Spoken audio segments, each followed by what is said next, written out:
She's a winner of over 30 Gemini Awards, both for her writing and performances. Among her many awards and doctorates, Mary is also a recipient of the Order of Canada. So without further ado, Mary Walsh.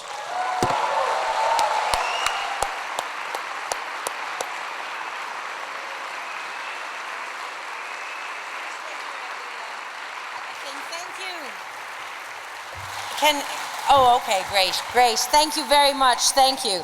I'm looking out at the People's Summit.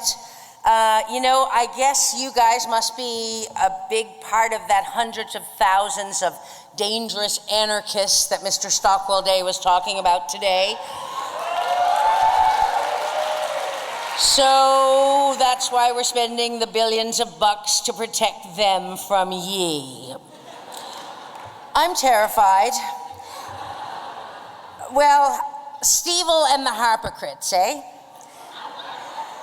With over 250,000 lakes, both big and small, Mr. Harper and his government of mole-eyed morons, in the most absurd example of the conservative culture of deceit yet, felt it was necessary to build a fake lake inside the Toronto Convention Centre, outside of which sits one of the world's great lakes, you know?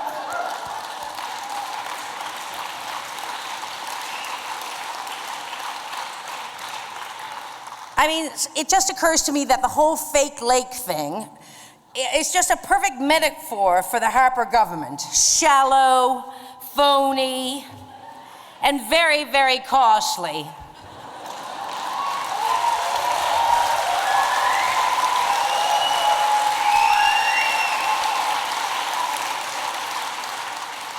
I mean, the old expression, if they had a clue, they'd be dangerous, really, honest to God. And I mean, I've seen brighter lights on small appliances, as I never weary of saying. But anyway, I'm here to welcome you guys to the People's Summit. I'm really glad that you're here. I'm really glad that there is a People's Summit. I find myself somewhat confused by the whole G8, G20 thing, and I know now what they're not going to talk about, as the Conservatives have always, we know the negatives, I'm not entirely sure what they are going to talk about. Is anybody? I mean, anyway, not that they need to tell me. I'm only a person, only a citizen. Totally unimportant, just somebody to be protected from, apparently. It is my great delight at this point, though, to introduce Maud Barlow. I'd like to just say a little story that I heard years ago.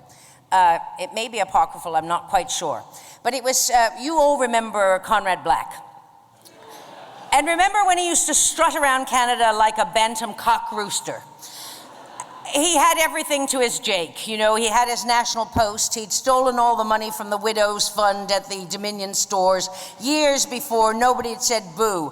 In fact, all anybody ever did was write paeans of praise to him and his harsh capitalist, outlook. He had houses in Palm Beach and God knows where else, But anyway, he happened to end up at a party with Maud Barlow, and they happened to be going for the same dessert tray at exactly the same time. And there was just one strawberry left on the tray with some chocolate to dip it in. And Maud, ever being gracious, said, "I'll split it with you." And he took the strawberry, dipped it in the chocolate, shoved it in his mouth, and sauntered off. Because, of course, he thought that the strawberry should be his, because everything should be his. The only thing I take from this, and that I would say to the People's Summit, is that everything changes. Maud Barlow is sat right there. Conrad Black is in a federal pen in Florida.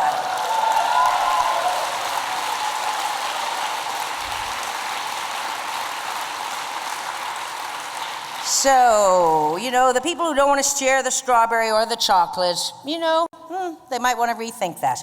Anyway, please help me welcome Maud Barlow, the chair of the Council of Canadians, a passionate activist for justice, and a fierce water warrior.